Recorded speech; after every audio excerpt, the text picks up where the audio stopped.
My ducks, it's Simon here. Welcome to the Hermit's Cave. Welcome to QuaranStream. Good to see so many people here and chatting. But I'm not alone today. I'm being joined by a Quaran team member and somebody who's no stranger to QuaranStream. So let's welcome in our Chris. Yeah, everyone. How's everyone doing?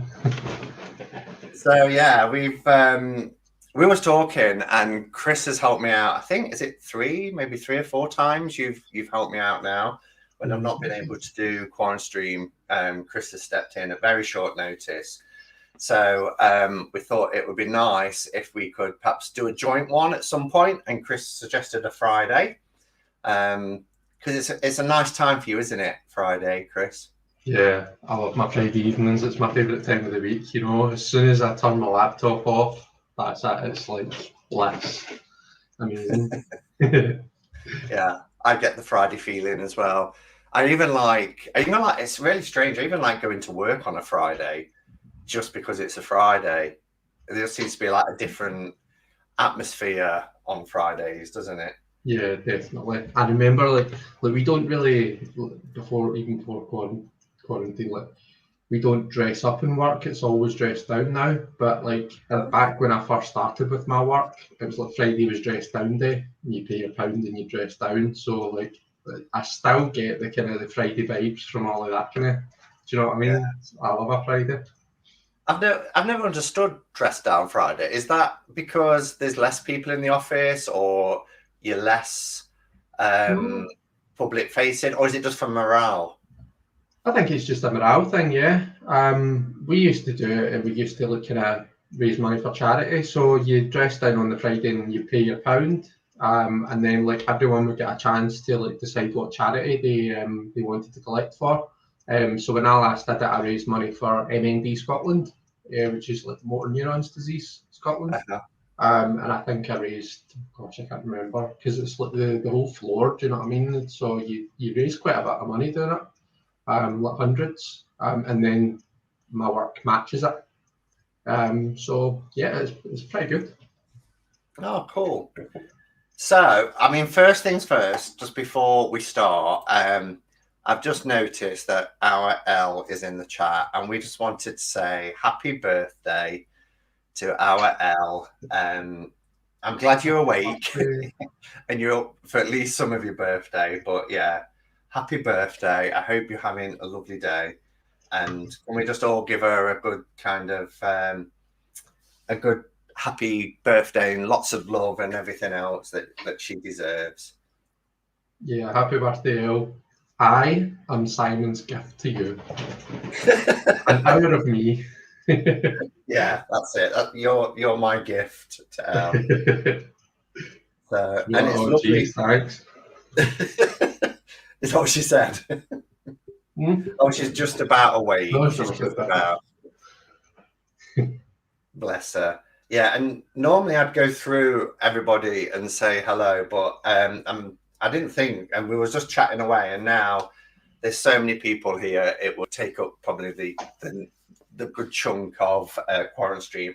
So please, just for today, accept a collective hello and welcome to everybody in the chat. It's lovely to see so many people here and chatting and engaging with us.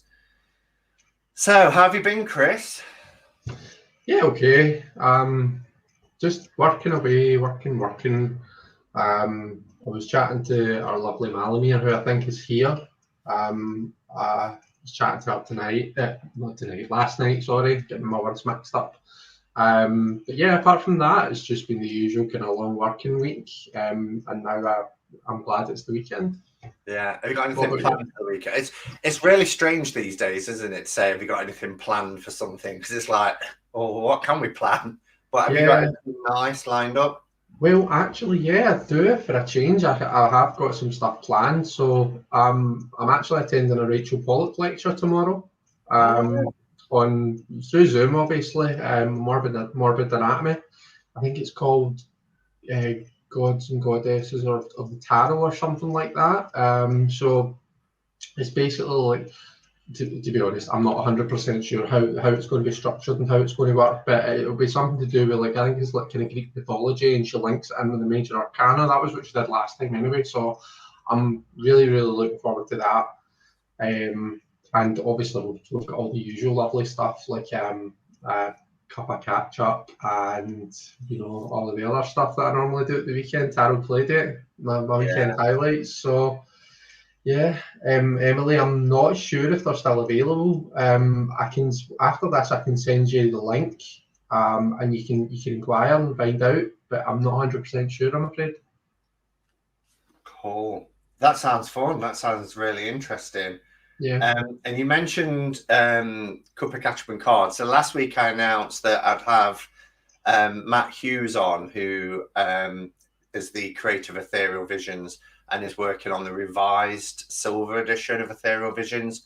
But this week has had a bereavement, so we're going to have to postpone that. So it'll probably just be a regular Cup of Ketchup and Cards. But also, Matt, if you're watching, condolences and thoughts to you as well. And I suppose, talking of condolences, now will probably be a good time just to mention, and I wasn't aware when I went live last night with QuaranStream, but yesterday we heard the news of the sad passing of Stuart Kaplan. So just wanted to, it's really hard to put into words kind of the impact that this guy has had on the tarot world in, the last how many 50 plus years.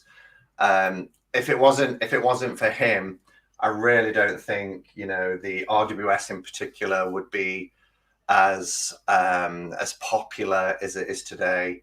We wouldn't have all the wonderful variations that we have today. And certainly we wouldn't be as familiar about Pixie in particular, because let's face it, Stuart Kaplan loved Pixie. He adored her, and he told us so much about it. And this book that he released a couple of years ago, Pamela Coleman-Smith, The Untold Story, is probably one of the best books I've ever read about Pamela Coleman-Smith. I used this for my Tarathon segment last year in the main. I did lots of other research, but this is just a library of all of her work, her life story. There's 3 different versions of that book as well.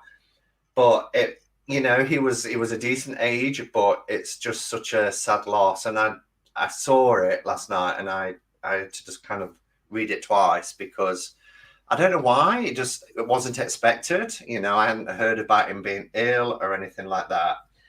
But Chris, very often when he does QuaranStreams, lights some incense. And similarly, when Captain Tom passed away, he lit a candle. So I'm going to put his image up again, and I just, perhaps just a minute just to remember this tarot giant, and just give kind of thanks and appreciation for his life and his work.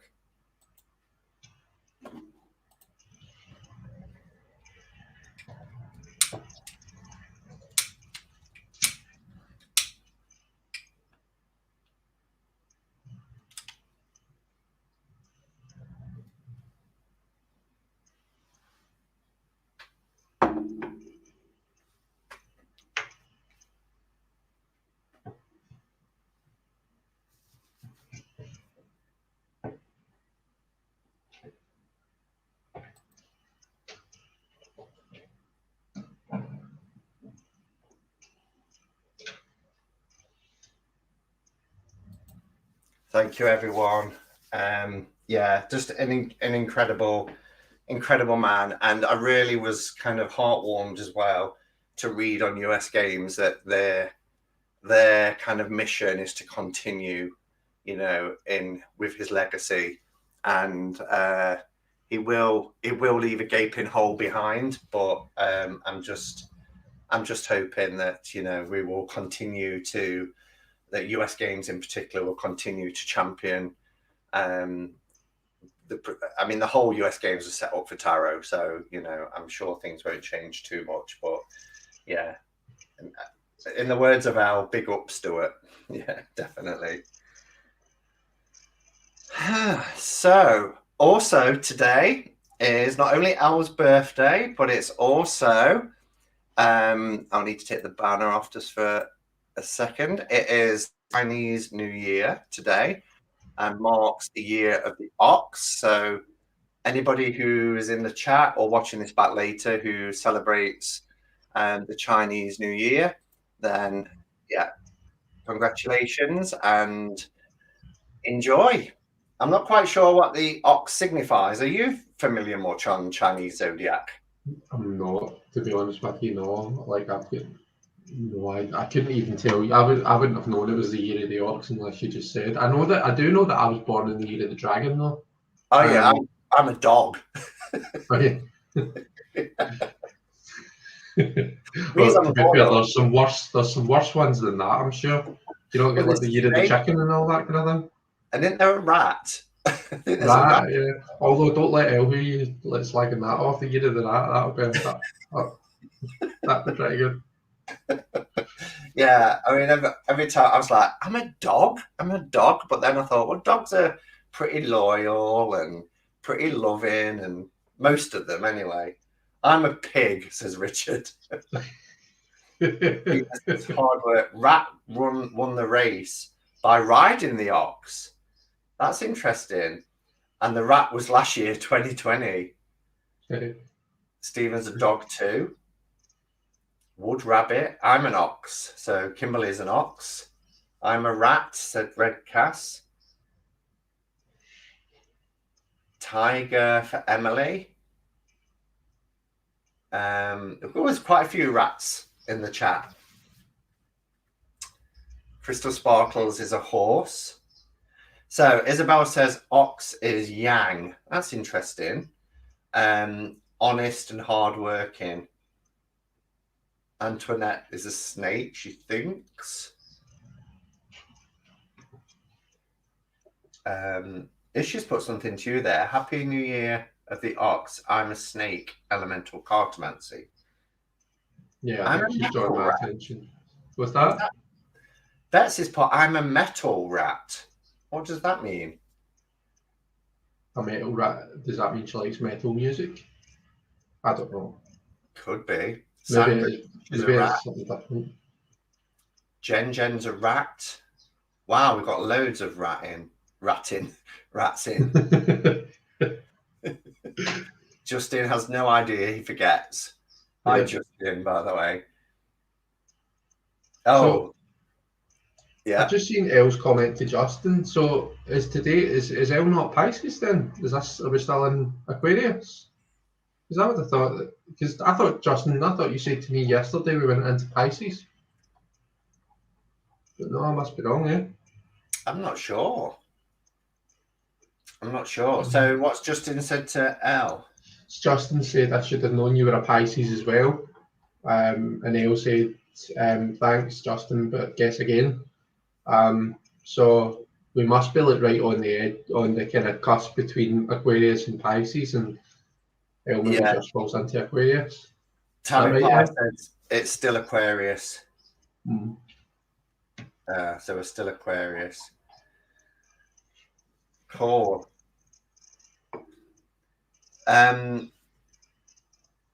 Water dragons, yeah, still Aquarius.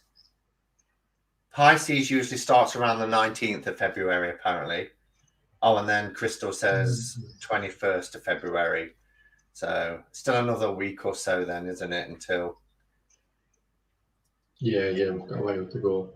Yeah.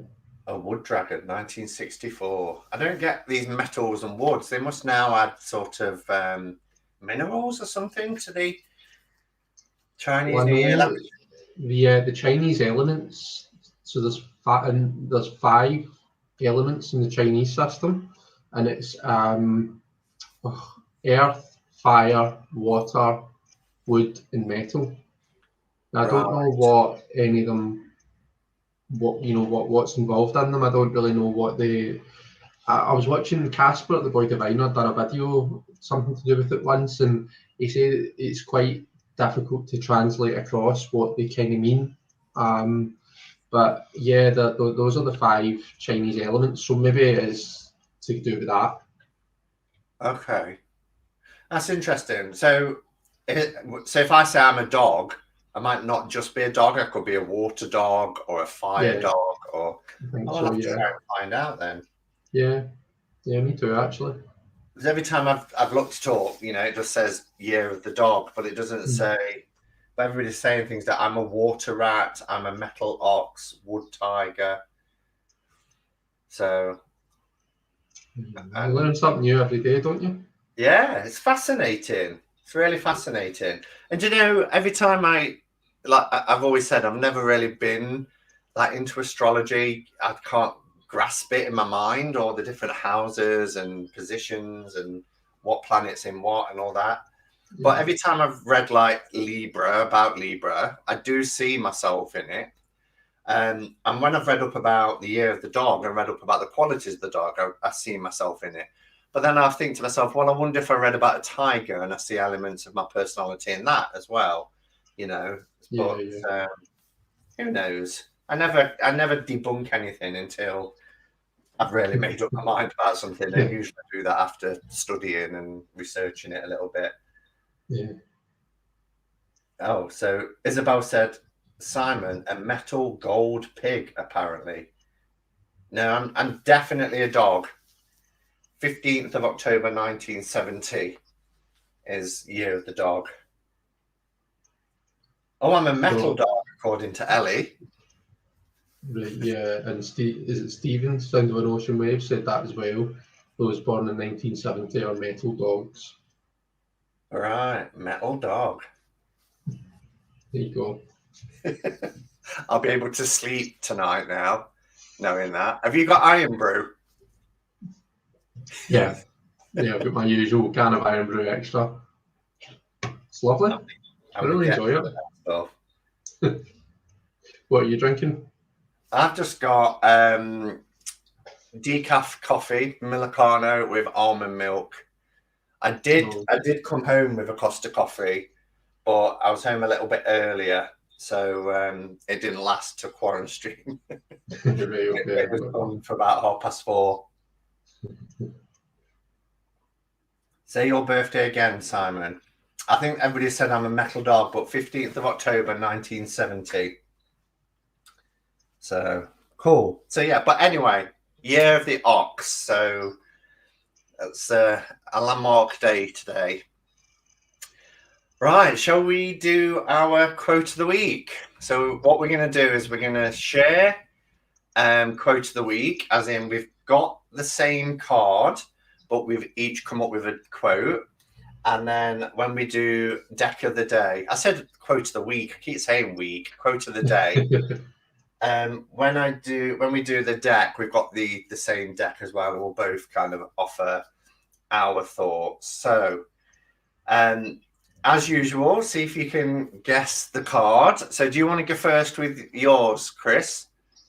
So your quote is? Yeah, so my quote is, what's the worst that could happen? What's the worst that can happen? And mine is, you are your own worst enemy. So what's the worst that could happen? And you are your own worst enemy. So we've got fool, death, says Jackie.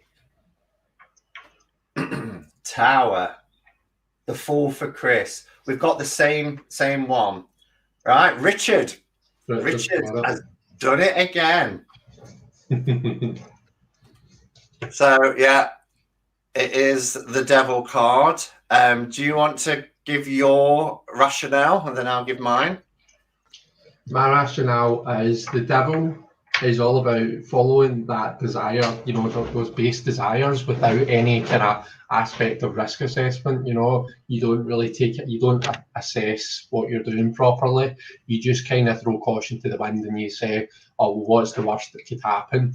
So it's all about following your base desires. And don't get me wrong, sometimes, you can achieve a lot doing that, people that have like done amazing things, climbed Everest, all these different things, they've done it because they've had this real strong desire to do so. But of course, as we know, sometimes that devil energy, that following of desires, can lead us down a path. It can lead us to do things that aren't responsible, that put us at risk. So it's this kind of that, when you say to yourself, what's the worst that could happen? To me, usually if I say that to myself, it's because I actually haven't properly thought about what's the worst that could happen. I'm just kind of brushing it aside by saying that quote. So that was my rationale behind it. I can totally see why people have said the fool. I get that. Yeah, I just chuckle because Susie said, at this stage, I may as well just pull a card at random. But yeah, like I was trying to explain last night to a certain somebody in the chat, some birthday girl, they do apply to various cards, don't they? Like you say, you can understand why that would apply to the Fool. But the reason why my quote is, you are your own worst enemy, is because the devil, I guess, outside of the tarot, is seen as like the embodiment of evil. Okay, so it's almost like evil personified. Everything that's evil is of the devil. But within the tarot, it's more about our own choices. So, we choose to follow certain temptations. We choose to do things that ultimately could lead to our own sort of downfall. And actually, within the tarot, the devil, as a personified evil figure, has no power at all.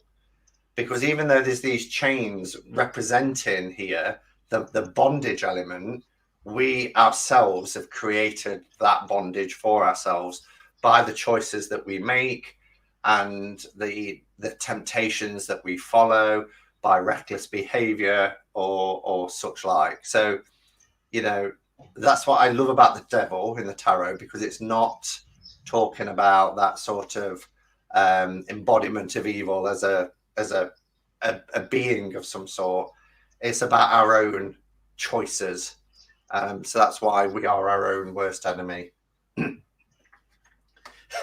Elle says, "Oh, of course you picked the devil card today." Wonder why that was. Were you feeling a wee bit inspired by someone's thing? Yeah, bless her. But you'll remember that. You'll remember that now, Elle, that we had the devil for your birthday. But yeah, well done, Richard. Richard's, I think that's 3 this week that Richard's got. I know. Richard's husband, if you're listening, from now on, you need to hold his hands behind his back when we come to quote of the day. I'm thankful for Richard just recently. It's kind of, it's like me on my wavelength and backed me up a little bit. Just seeing if there's any more. With 2 clues and I still didn't get it. Yeah, double the chance today with 2 clues. Oh, Justin did get it. I got the right card, but was 30-second delay. Yeah, it was delayed. Do you believe him? Bless. All right, so deck of the day then. Yeah. So our deck of the day is the Druid Craft. So one of my favorite decks. It's always out here. I don't know how many people in the chat has Druid Craft, but it seems to be pretty much one of those staple decks that most people in the community have and love. I know it's a favorite for quite a few people that I know as well. Elemental Cartomancy, eat stones. I didn't say anything bad, excuse you, shithead. What's eat stones mean? I take it means like kind of eat shit, or do you know what I mean? Just like, I think it's because he thinks I was being sarcastic and saying, "Oh yeah, I'm sure you did get it, Justin," but I didn't. I wasn't. I was just like kind of thinking out loud. Thinking out loud is even worse. Yeah. Rude. Emily loves Druidcraft. Sandra has it. It's a fab deck. Sue says great deck. Aquarius Owl Debbie, nice, one of my newer decks. I've got it and love it. Says Shadowland Woodland. Love the Druidcraft, says Mark. I have the Druidcraft but don't use it too often. I've never seen it, says Sarah. So looking forward to it. Patrice loves the Druidcraft. Thinking of getting this deck, says Heather. And MA hasn't been pulled to this one. Kristen Louise, I had gotten it, trimmed everything off, and then said, how the hell am I going to read this now? So I traded it. Yeah, Oh, really? I've showed it before. I do have a fully naked one, which is, it may actually, because these cards are so small, this has made it so large. Sorry, this has made it quite a small deck. And I think it's because I know the deck so well that I can read this without, too much of a struggle. I love that card. Yeah. So yeah, and I've got this version which I got from Elaine, my friend Elaine in Edinburgh. But I do prefer the one where I've trimmed it but left the bottom panel. You just trimmed yours, haven't you, Chris? Yeah, I've just trimmed mine, and I've got mine slightly different again. So I've trimmed mine but left the stone borders on it. So I have. So just left the borders around, and I really like it. And like as in the front of it, it is slightly annoying that the back, if you can see, like it still kind of has the the gold around some of the edges, but I don't read the backs of the cards, so it's not that big a deal. It's just a wee thing. But yeah, I managed to. I know I was doing it, and whilst I was watching it live, and I was saying, "Oh, I feels I'm making an arse of this," but I actually managed to get it. I don't know if you can see it. It's actually done pretty okay. It's all even and stuff. So yeah, I was well pleased with it. Yeah. I was in that live. Oh no, I wasn't. I wasn't in that live. I watched the live back. Was it Jilly's? Yeah, that's right. I watched it back like the next day and had the comments on because if I watch a live back that I've missed, I like to keep the comments on because I feel like I'm in there. But then I get the temptation to go in and type. I saw that he was like, "Oh, I'm making a bit of a hash," and I was thinking, "Oh no, that's nothing worse than doing that." Yeah. But then, yeah, it's turned out pretty well. Yeah, so when you take off everything on the back, it does remove all and you just get that thing in the center, and it's pretty much in the center, even though you're leaving on the bottom part, that remains more or less right bang in the center. So I was really chuffed with that. Yeah. Whereas the other one that's been trimmed down, of course, the backs are off center, so they're quite low down. On that one, you've got more space because you took the bottom panel off. Yeah, I don't think that would bother me, to be honest, because my Mary L I've trimmed, and it's the how it's the kind of double Ouroboros, and it's not really centered, but for some reason it just doesn't bother me, and that is the kind of thing that would normally bother me, but no, it's good. So, Crystal Sparkles is asking if I'm going to edge it. I'm not sure because I'm not sure what colour I would edge it. In fact, Simon, what colour have yours edged? It's not as dark. It's like I think it was called chocolate brown, something like that. It's a Winsor Newton one. Right. The backs are kind of like almost like a reddy brown, aren't they? They've got like almost a maroon brown. It's really strange. Burgundy. Yeah, but it works quite well with it. The smaller deck that I've got, that is a little bit darker. Can you see? It's kind of more of a brown, whereas this one's chocolatey. And I noticed somebody said, where is it? Candy says she backed hers as well. And the very first Druid craft that I got, I think I traded it with Kim. Kim, who's in the chat. Just remind me, Kim, if you're still here. I'm sure it was you I sent it to, Moon Whisper Kim, and I backed it when I was up at Kelly Bears in a wood effect. Oh, and it looked epic. I loved it, but it became a really thick deck. Okay. But it looked great. It was trimmed, edged, and backed in this wood effect. Yes, Simon, I love it. It was Kim. Thought so. That always really appeals to me. So it does. See, see the way Kelly Bear's decks go when she like kind of bangs them up and messes about with them. They go all kind of like really thick. I think that's really nice.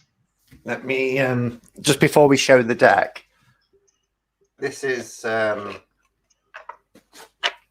move my microphone a second. This is one that Kelly did for me, which was a very cheap £6 deck from the works, and it was a Marseille deck. But because she's bashed it up, look, it goes really thick, and she's put all dirty marks on it and aged it, and there's a couple of tears, and it's really banged up. And this was such an ugly deck from the works, but you see like the splodges there. Yeah. And I absolutely love this now. It's beautiful. It looks as though you've got like a Marseille deck from the 1700s in your possession. Yeah, it really does. It really does. And some of them, you know, some of the cards she just literally scrunched. And it's like, what? But yeah, I love that one. All right, so how do you want to do this? Do you want to just show the cards or talk about them, or just say what you like? Because normally I just kind of show them. Yeah, right, let's do that. So we've got our full. At first, I always used to think this was a female full, but now I'm not so sure. I think I like these kind of. Yeah, that's one of the things that I actually quite like about it. Is is androgynous the right word? Yeah. Like it's the gender's quite ambiguous. You know, it could be anything. Yeah. Don't know if that would necessarily have been the intention in this deck, but it's nice to see. And then we have our magician. Simon, going to tell me, because I'm slowly but surely trying to learn stuff about kind of these pagan things, and you know how on his belt he's got this wee. Simon or Jamie, I keep meaning to ask you this actually. Like, what is the wee? It looks like a tooth or something like that. Like, what is that? On what? Sorry, because the cover of the book is actually the magician, isn't it? Yeah. So see on on our right, on his left, kind of attached to his belt on his kind of left leg. What is that reason? It's a claw, isn't it, off an animal? It looks like a claw, perhaps off a wild cat, maybe. Right. Okay. I mean, that's just a guess. I don't know if I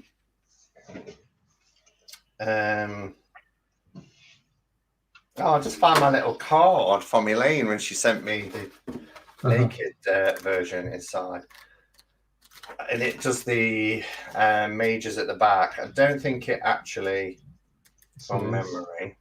Okay, it's okay. I can find out. I'm not wanting to take up your time on it. It was just in case you knew what it symbolised off the top of your head. It just says the cloaks of feathers refer to the Irish as Tudians. The magician stands. Yeah, it mentions kind of the things that he possesses and stuff, but without going through all the text, because there's quite a lot of text for each one, isn't there? Yeah, exactly, yeah. But that's the thing about because this is the Druid craft. It is of like for me, it's of a bygone time. It's not modern pagans, but you used to see them with feathers and bones and teeth and claws and things like that. Yeah, definitely. And I just love. Yeah, yours looks like a different color. This is what I've been finding with Druid craft. They just seem to have different tones to them, don't they? Yeah, I see what you mean. Yours is maybe more of a kind of got a greeny tinge to it, hasn't it? Yeah, this one's got. I mean, the two I've got have got quite a different coloration, but the blue seems more midnight blue in mine, whereas yours seems a little bit more like royal blue. Yeah, right enough. Yep. Yeah. But again, I love it because it just shows with pagan times gone by, they didn't need big sort of temples and churches. You know, their altars were outside, made of stones and rocks, and they was in the natural world. Yeah, Chris's looks lighter, Becca says. Yeah. Love our beautiful, the lady she's called here. Yeah. She's lovely, isn't she? Yeah, she's very much Mother Earth. She is pregnant bellied, which we often see. So we have the Lord and Lady.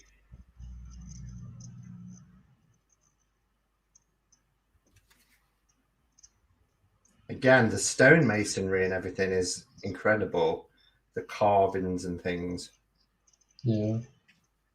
You've got that flying, what is that, a falcon or some sort of bird flying in the background? Yeah, it could be a falcon.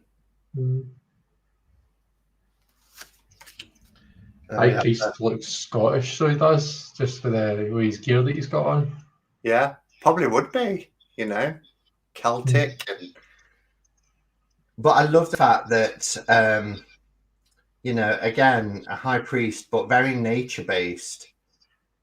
Yeah. Also got one of those kind of claws around.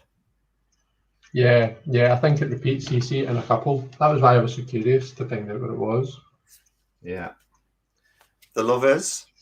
Yep. Really beautiful. Yes. Very and natural. The throes of passion. Yeah.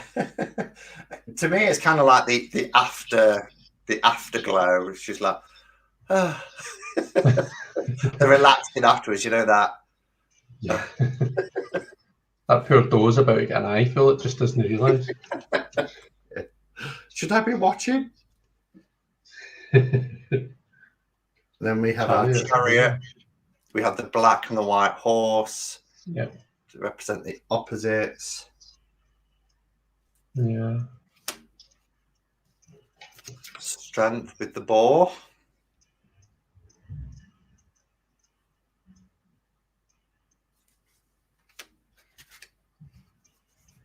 Love the hermit card. Yeah, me too. Kind of reminds like the Fool, isn't it? With the edge of the cliff and then the dog.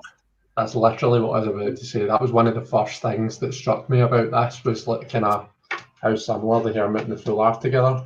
And of course we get daytime with the Fool, but we get the nighttime with the moon for the hermit. Which makes sense for me because the 9 is like kind of coming to the end of that cycle, you know, the first cycle of the majors, and then you get your wheel, which is back to the beginning again. So yeah, it's lovely. And notice the jewelry on the arm also appears in the strength card. Do you see there? Yeah, right enough. And at first I was like, is it the same person? But it's not. But I love that. You know, she's about to perform ritual or ceremony. She's drawing the circle, which she's standing in protected. She's also got a little wheel as almost like a pendant. Yeah. Beautiful. Yeah, she's casting her own circle. It's not so much about like kind of just like outside forces, that kind of idea of fortune. It's something different. I think that's quite nice. Yeah. We have justice.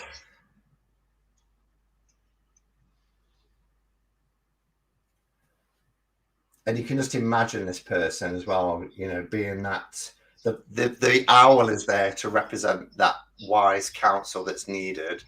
Yeah. But you know, that person who would sit on that plinth and meter out whatever justice for their community. We've got the Hanged Man. The Hung Man. I remember somebody in the community, remain nameless, actually drew a pair of underwear on top of this card. It's a really good, like the image. I love that Really? this reminds me of somebody, because if you look in the background, there's the sickle that's been laid down on the ground. So this person has been, working in the field, and Yeah. it's just, yeah. And the hair almost becomes part of the tree and the growth underneath. Yeah. It's like the Green Man, isn't it? Yes, yes. Jamie says, Simon and Chris, I've read the big book on the magician and only talks about the center portion of his belt. Yeah, that's what I could see when I was just looking through about the feathers and things, the symbols on it and what it represents, and the tools on the altar. That's why I didn't labour too much on it, because I skim read that bit and I thought it's not mentioning it here. But yeah, Death card is epic. I love Death card. Yeah. Trying to show you close up. We've got a lovely snake on the death card. You know how much I love that. Yeah. In the corner there. And then there's like, again, there's that bird. It could be a falcon, or it could be, I suppose it could even be like a vulture or something hovering. But, and then there's some standing stones in the background, which, a lot of the standing stones of those times were representing burial grounds. Right, okay. And it's on a mound, and most mounds were because they were burial mounds. Oh, okay. Yeah, just off in the background there. Yeah, I love that. And that's what I love about this deck. It's the things in the detail. Do you see the face in the tree? Behind her, there's yeah. And then there's a face coming out of the tree. Yeah. And just for me, that just kind of, there's a place not far from here called Tithe Green, and it's a burial plot, but you're buried, your ashes are put into the ground, or you can be buried in a shroud and not cremated. And then a tree is planted on top of you, and it's like you become part of that tree. Oh, wow. That's pretty cool. Is that any relation, by any chance, to Tithe Grove? Is that something similar up near you? No, I don't think so. I work with a lot of companies in my work, and there's a company called Tithe Grove, but the way that it's spelled is like Tithe Grove is all one word, and it looks like Titty Grove. So like a lot of people, when they first look at it, they're like, "Oh, have you got this claim for Titty Grove?" And you're like, "It's Tithe Grove." Anyway, it's my daft sense of humour. Yeah, Tithe Green is it's just it's a burial. I don't know what you call it. Not a burial ground, but it's a woodland burial plot. And I just love the idea of it. But they won't bury you in heavy caskets or anything like that. I think it's, you're buried in like a shroud, so that you kind of decompose very quickly and then become part of the growing tree, sapling and things. Yeah. Then we've got the feral lilt. Love this for the temperance card. To me, this is the Glastonbury card in the deck. I just see that Tor in the background, and the beautiful water. And I imagine that the rainbow that's going. I don't know if you saw it, Chris, but when we went to Glastonbury last year, we went live at 7 a.m. on the Sunday morning. And just as we was getting to the top, this beautiful rainbow came out, and I caught it live on camera and just said, "Look at this rainbow." As soon as we got to the top of the Tor, and it just reminded me of this card. And I kind of see the chalice well being at the bottom, and the connection between the two, with this beautiful chalice at the front. So yeah, it's gorgeous. And she's doing some mixing the water and things with the fire, and beautiful. Yeah, it's all like the red and blue in the dress, and the what she's wearing, the fire and the water, the rainbow. It's like sun and rain. It's all the kind of different opposites put together, isn't it? Yeah. And then we have Kanunos for the devil, and this is probably one of my favorite devil cards ever. I love it. When we look at the lovers, if we compare it to the lovers card that we showed earlier, you know, looking on from here with our lovers is this beautiful. Did you call it a doe? I think so. Yeah, female deer. Yeah, this beautiful doe looking on with our lovers, and then I always look for the comparison between the lovers and the devil card. How now it's Canunos and they're blissfully unaware. So what's the like? I don't want to like make you take like you have to give me a big long explanation there. But what's the significance of Canunos rather than the devil? Like, is he like a pagan god or something? Or Yeah, I don't know an awful lot about Canunos. Sandra is the best person to talk about Canunos because Canunos is one of the gods that she kind of reveres. okay. But Canunos in particular is known as another name for the horned god. Right. And, you know, it's a bit like when I've read about the Morrigan. You know, there's lots of myths about these old pagan gods and Celtic gods that are taken to extremes. But, you know, there's duality within all the gods and goddesses, and Canunos isn't, in my mind, the same way as like the Christian devil. Yeah, right, okay. But feel free to jump in, Sandra. He is the horned god, the lord of the forest and of animals. Yeah. The tower. So cool. Love that tower card. Quite a traditional star card. This is where I could really tell the colour difference between my deck. And I think yours is more, mine has that more of a greeny tinge, whereas yours is more lighter. Yeah. But really beautiful. Should have perhaps said at the beginning that there is a lot of nakedness because it's such a pagan deck. And back then, people didn't have the sort of modern day or more kind of Christian shame around nakedness and the whole Adam and Eve story and having to cover themselves up with fig leaves. So people were more accepting about their bodies and their naked forms. I love the standing stones in the background as well. I just love standing stones. Yeah, no, it is. It's lovely. The moon.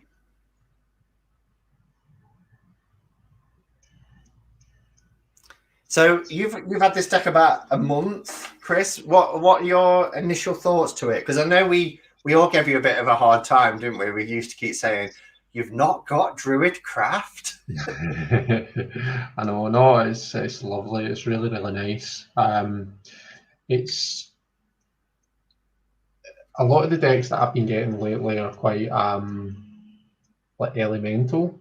Kind of like, you know, I've got decks that have been color coded, or they seem to have like a color system that goes with the elements and stuff. Whereas I wouldn't say that this does that, but it's a nice kind of refreshing change. So it is. And there are some of the like this next card. I think this is maybe my favourite card in the deck so far. Maybe the rebirth card. Yeah, gorgeous. Yeah, love it. I love it. So I do. And it is a bit like, it does have a, you know, like a fully naked kid on it. Do you know what I mean? So this is not going to be that is going to creep some people out. But I just love the symbolism. And I mean, I'll close your ears because you're sick of hearing this, but the whole Plato's Cave analogy is something that I really cling to with Judgment. So yeah, that works amazing for me. Yeah. What do you know? What I love about this card as well? The spirals that's in the rocks. Spirals is huge within you know, Celtic symbology and things. And when I moved in here, all the walls, I stripped all the walls and repainted them, but I left the wallpaper that was on here but painted over it, and there were spirals all the way through the walls, and I was drawn to it. And there was when I was painting in the bedroom, there was a little bit of tape. When I pulled it over, there was a crystal point, a quartz crystal point taped behind the bedroom door. And I was like, yeah, this home was meant for me. Yeah. And then the living room door is always propped open. And when I pulled it back, there was a sticker with some hands with beads, and it said, chant your mantra. So whoever lived here before me was a real spiritual person. Do you know what I mean? And yeah. Oh, that's quite nice. That must have felt quite like yeah. homey. Yeah. And isn't there a card like this in the Wildwood? Similar card in the Wildwood? Oh, now you're asking. I've got the Wildwood, but I don't really work that much with it, if I'm totally honest with you. Yeah. I got them both at the same time. Druidcraft and Wildwood came very close to each other, and I was just so drawn to this. And I think the reason why I was drawn to this is I love RWS, but this is the RWS with any sort of Christian references taken out and replaced with the old path. So I really liked it for that. And we have our gorgeous world card.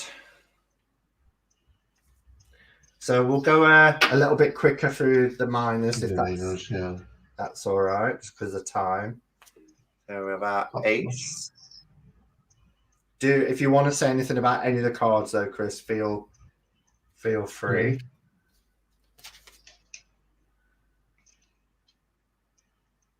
Again, this guy looks Scottish. I think that's the kit.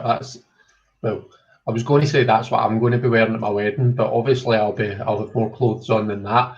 But yeah, like the kilt and the I always forget what it's called, because you don't really wear it unless you're actually, unless you're a groom these days. But the kind of thing that he's got over his shoulder, I'll have one of them, so I will.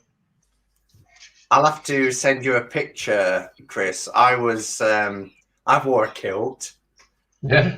Because my auntie married a Scotsman, and I was page boy.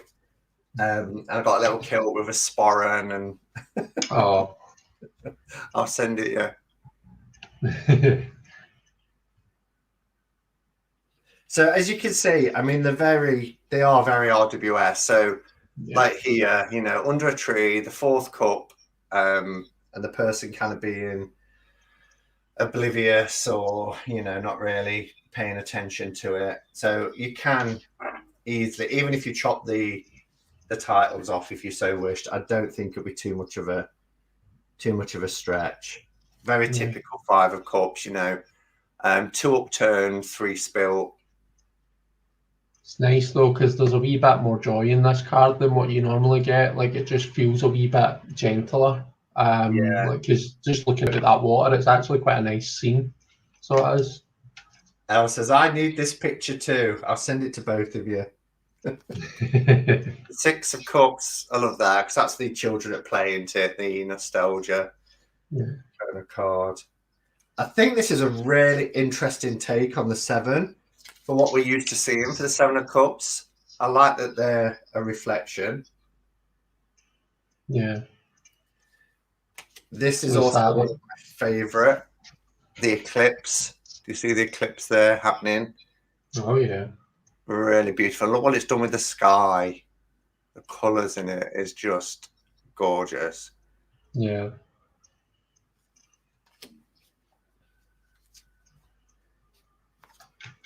The 9. I love that 9. Yeah. Do you read the 9 of Cups generally as just like a wish card, or do you read it as like kind of? I read it as counting your blessings, really, and being appreciative of what you've got, And if you think of the RWS, he sits there quite smug, doesn't he? But it's just the fact that they're behind him, but they're also kind of like trophies. They're on displays, proud of what is what he's achieved and what he's got. Yeah. So the first phrase that always comes into my mind when I see the 9 of Cups is count your blessings. Just recognize that you've got enough. And it's okay to want more, but also don't make that be your focus. Be grateful for what you've got around you. Yeah. Is that kind of is that how you read it as well, or do you read that a little bit differently? I think it it's one of these ones, and the Seven of Cups is quite similar. It's one of these ones that you can go off in different directions, and sometimes it's quite hard to reconcile the different directions. And how I read it really depends on the situation, I think. But I think ultimately it's about, that high emotional happiness, water energy. That you might get that from being around about your community, or you might get that. It might manifest itself as a wish. Yeah. You've got everything that you need, and now you're getting something you want. That kind of thing. Yeah. I'm going to show the king and queen together because I love our kings and queens. But what I love about this, look, the throne is exactly the same. Hers is kind of in the background as she stepped off the throne and she's coming into the water. Whereas this king is kind of same throne but close up. But I just love them together, and they face each other like that. I'll just be awkward and show them facing away from each other then. Well, actually, if you did it like that, they would have back-to-backs if you went queen, king, left to right. So, although he does seem a little bit cartoonish, doesn't he? He does seem a little bit like Popeye's Brutus or something.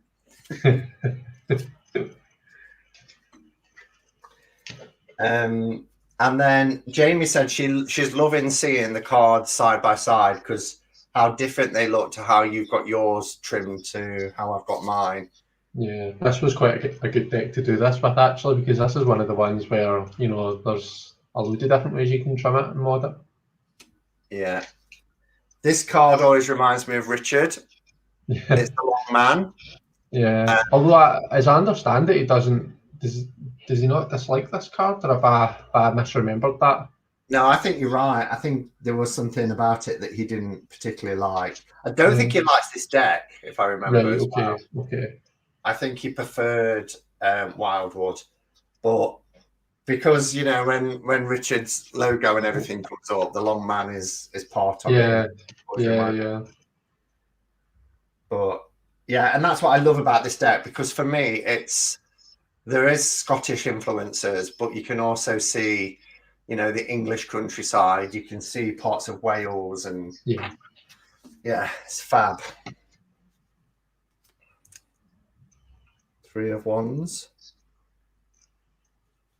I think the 4 of Wands is really beautiful. I love that with the little hut homes, and gorgeous. And I always wonder why what the reference of the chicken is there, just pecking away, feeding while they're all totally uninterested in what's happening behind. Oh, Richard says he does now. I do now. I think that means he does love the deck or that card. Oh, right. Okay. Now Elemental Cartomancy. Becca prefers them with a border. Yeah, I saw that.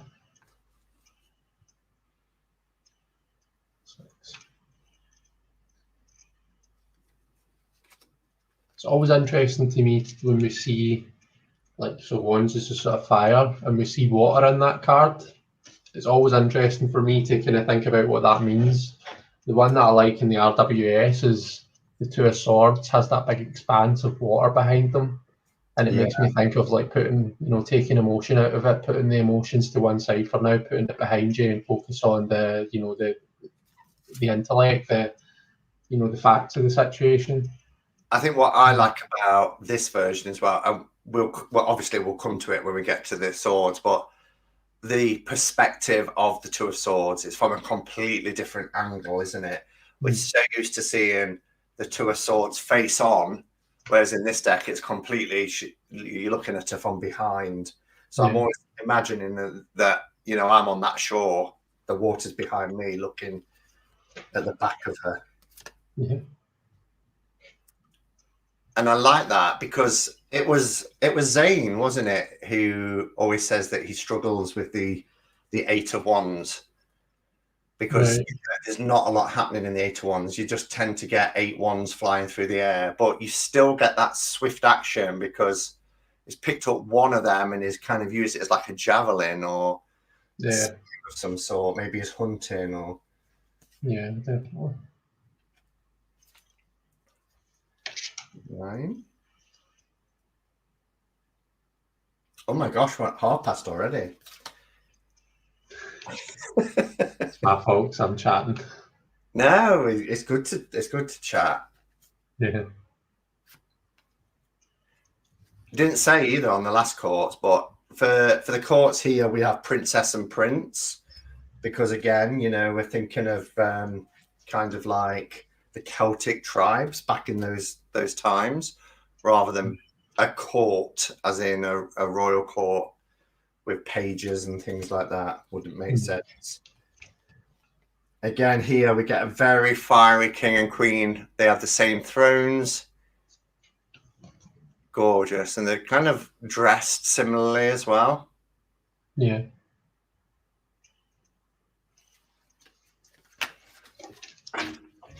I'm not chopping mine, says Justin. He's keeping his uncut.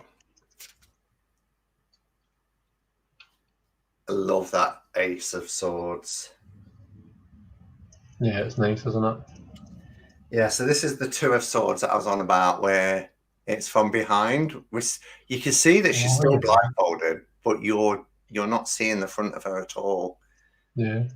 We can see what's in front of her. We can see what she's trying to decide between, which is nice. Yeah. It's like not being able to see the wood for the trees, but actually there's two different paths, isn't there? Yeah. Either side of that kind of major oak. Yeah. I love this. Yeah, the heart is still there, but it's a heart of stone. Yeah. Yeah, that's fab.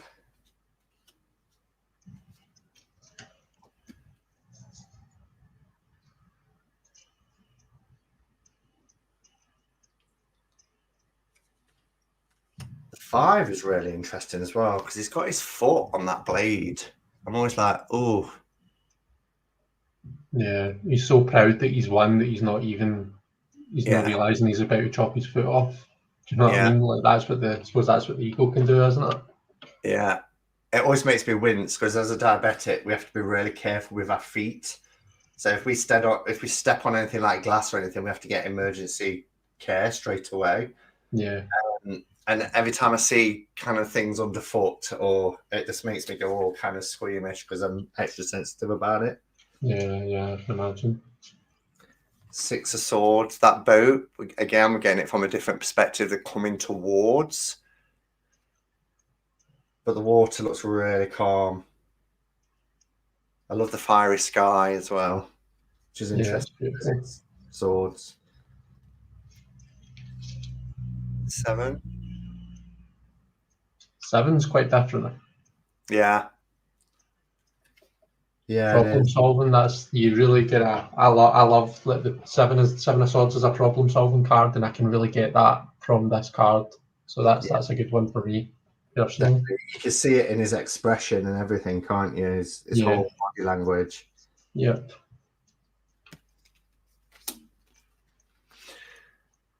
Quite a traditional 8. A 9. I love the 9. Yeah. Again, quite traditional, isn't it? Yeah. It's a really interesting 10. So everything's skewed about the helmet, and then the shield on the floor at the side of him. His kind of, I don't know whether it would be a spear or something, has been shattered. So he's just kind of defeated. Yeah. I think you can really see the sun in the sky, you know, the sunrise a lot better in yours than what you can in mine, I think, just with the way the colours are. It just seems a lot yellower. It is quite yellow. I should have looked up the other one, see the comparison. Rhonda said, I asked a druid what claw that would be, and he said bear for sure. Symbol of power, mobility, good luck, and other significance, and of significance of bravery and courage. Oh. That's interesting. Oh, that's cool. So it's the bear's claw. I love the colours in yours there again. The vibrancy of the purple. Purple? Yeah, on the belt, no? Oh, the belt, yeah. Sorry, I thought you was perhaps seeing. No, see, more mine's looks just more like a more bluey. Yeah. Yours is the purple really pops.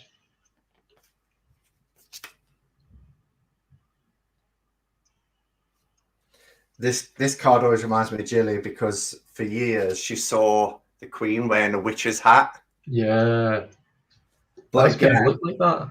it's not into it's because of the perspective, the angle of the card. Because again, with the King and Queen, they always sit on the exact same thrones.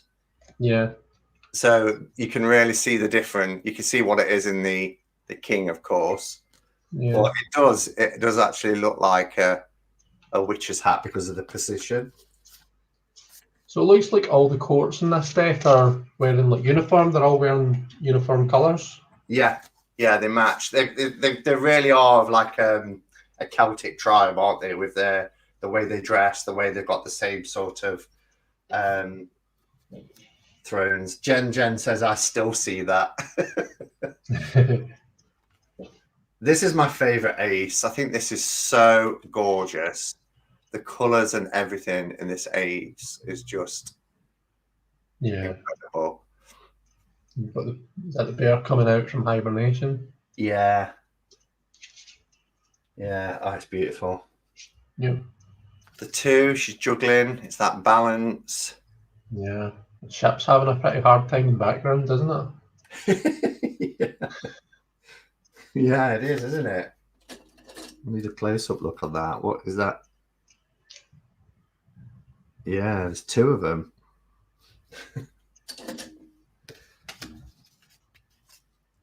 A three.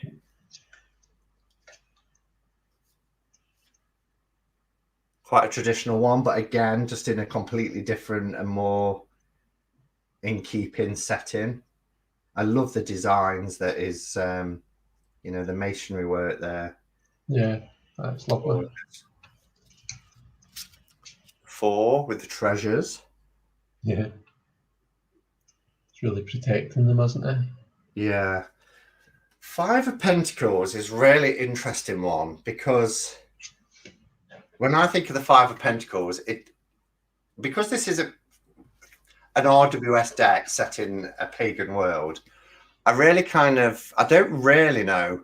What's your initial thoughts about that? Because, I mean, she's in despair, isn't she? She's covering her eyes. You've got two creatures being chased, which is the circle of life, really, I suppose, isn't it? Yeah, yeah. It's a funny one because the only time that I've gotten this in a reading was last weekend, and I got it along with the nine. And what I'll do when we're showing the nine, I'll put this to one side and bring it back. But it almost looks like it could be the same person, but just from a different angle. The tree's still in the same condition. Yeah. Yeah, sorry, in terms of what I think about this one, yeah, I know what you mean. Like, you don't really get that kind of being completely shut out kind of type vibe from it, do you? No. The only thing I can relate to, it's like in the Shadowlands Tarot where there's this, it's the Sasquatch looking on at a scene. Yeah. And in the traditional RWS, it's two people, which could be, on the other side of something. Yeah. But she's not really seeing, she's not observing it, or she doesn't want to see what is about to happen. She doesn't want to witness the suffering Oh yeah. of Right. what could be happening. It's like this is too much, which is interesting because this would have been in a time of hunting and and that's all that's happening here. It's hunting, but between the animal kingdom. Six of Pentacles.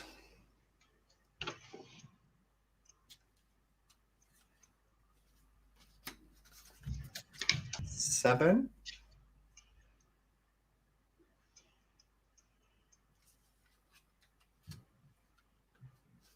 I like the eight. It's like a little elf with that hat. So it is. Yeah. And then the nine is quite traditional as well, but it's a wintry scene because the branches are bare, and normally with the nine you see lots of flowers and there's a few little ones on the floor, but really kind of focuses on her and the bird. Yeah. So that's the 9 and the 5 together. They don't look like the same person at all actually now, but I think that must have just been the way that I kind of chose to read them at the time. But Yeah, I can see yeah, where you're coming from with it, though. Definitely. Quite a traditional 10 family scene with the old guy. I can never remember. It's not Oedipus. Who was it? The Rachel was it Pollack. Odysseus or something like that? Yeah, where he comes back after so many years and is only recognised by his old faithful dog. Mm. Yeah. Princess. These, I think, the colours in the courts of the Pentacles are just stunning. Really deep and rich.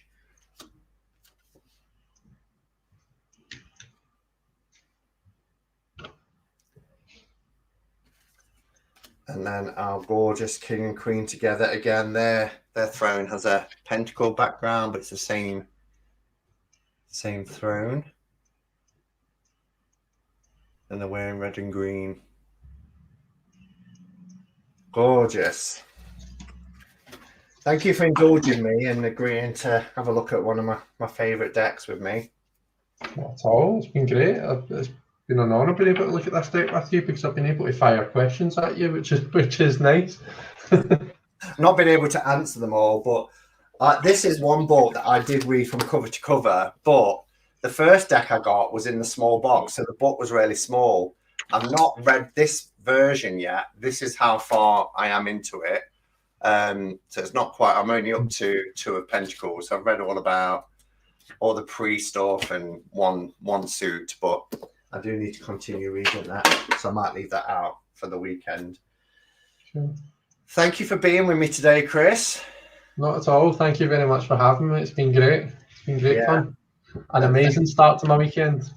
Yeah, it's the weekend. We can relax and enjoy. And again, happy birthday, Elle. Hope you have the rest of a lovely birthday for you. Oh, card. Nearly forgot. I'll quickly pull a card. Feel free. Only the start of Elle's birthday for Elle. It's only the start of the day, so still got a full birthday ahead of her. Let's see if we can get a nice card for you, Al, being as we had the devil for your for your quote of the day. You're welcome, Patrice. Emily says, love you guys.